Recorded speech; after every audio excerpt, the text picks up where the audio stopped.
la historia psicológica comenzamos dando la bienvenida al paciente, saludándolo, presentándonos y haciéndolo sentir lo más cómodo posible.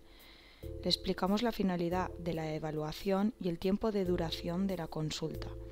Empezamos siempre preguntando los datos generales del paciente, el nombre y apellidos, la edad, el nivel de estudios, el estado civil, la localidad de residencia, los datos de contacto, la profesión, el trabajo actual y el horario laboral, de tal manera que no lo incomodamos en un principio con preguntas demasiado personales y así dejamos que la persona vaya relajándose y poco a poco nos vaya contando. Una vez recogida la información básica, realizamos un breve diagrama familiar, sin entrar en profundidad, a no ser que el paciente desde el principio ya tenga deseo de hablar de su familia.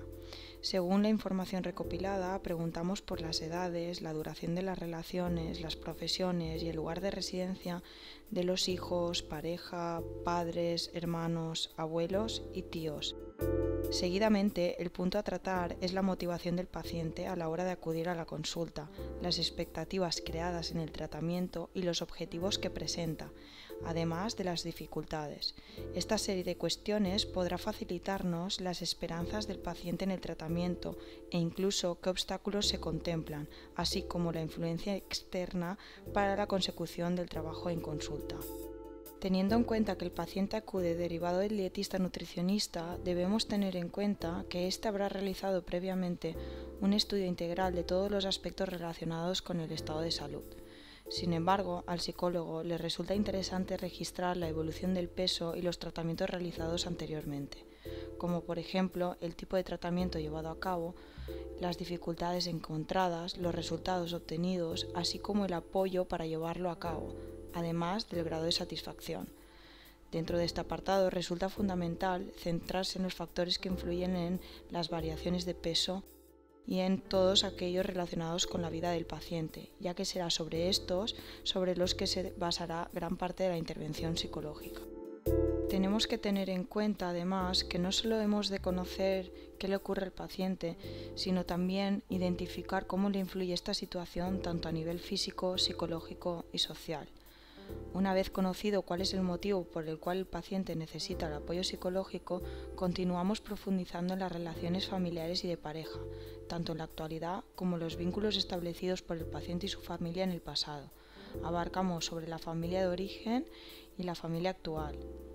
También localizamos acontecimientos importantes o traumáticos ocurridos a nivel familiar, desde enfermedades a fallecimientos y separaciones. También es importante conocer qué relación ha tenido el sujeto con la alimentación desde que nació hasta la actualidad. Todo ello nos dará una idea de la vinculación de la persona y el papel que ha tenido y tiene la comida y su cuerpo en todo este proceso vincular. Comenzaríamos primero por las relaciones familiares actuales para luego ir yendo al pasado, de tal manera que el paciente lo sienta de la manera más natural y menos invasiva posible. Se aprovecha también para indagar sobre la sintomatología médica y psicológica, tanto actual como pasada, así como los tratamientos que ha realizado el paciente a nivel médico y psicológico. Aquí preguntamos por la sintomatología ansiosa, depresiva, psicótica y psicosomática, así como los fármacos que toma de manera frecuente y en la actualidad. Un apartado que nos aporta mucha información sobre el paciente es el referido a la personalidad de éste. Aquí incluimos tanto una autodescripción del paciente como valoraciones clínicas observadas tanto en el lenguaje verbal como no verbal. En este campo ha de cumplimentarse con la información de toda la entrevista, pero para ayudar al paciente a definirse podemos preguntar por una serie de cualidades: impulsividad, extraversión e introversión, la capacidad de apoyarse en otros, el perfeccionismo y la exigencia, el cuidado a los demás, la tendencia al victimismo o a dar una mejor imagen, sensibilidad interpersonal, la intelectualidad y la emocionalidad. Tras la descripción de la personalidad, realizamos un estudio de los hábitos y estilos del paciente, haciendo especial hincapié en los hábitos alimentarios y en la conducta compulsiva hacia la comida. Así pues, preguntamos por el número de ingestas diarias, el picoteo, si se realiza, el lugar, el por qué y el cuándo se realiza, averiguamos si existe la presencia de atracones, los desencadenantes que pueden derivar en ellos, las emociones asociadas, si existen vómitos o no y otras conductas compensatorias.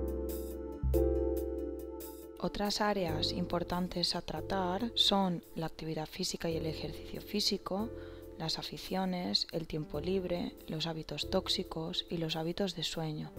Resulta interesante conocer desde la cantidad de horas que duerme el paciente hasta el descanso que se produce durante el mismo. Por último, si no lo hemos observado tras la entrevista, indagaremos directamente por las figuras más importantes de apoyo, tanto a nivel familiar como a nivel social, y por las posibles situaciones estresantes, tanto pasadas como presentes, que puedan influir en los resultados del tratamiento. Dedicamos en última instancia a explicar al paciente el tipo de tratamiento que vamos a realizar con él, la duración prevista, la frecuencia de visitas y el horario del mismo. Y así nos despedimos de él agradeciendo su asistencia.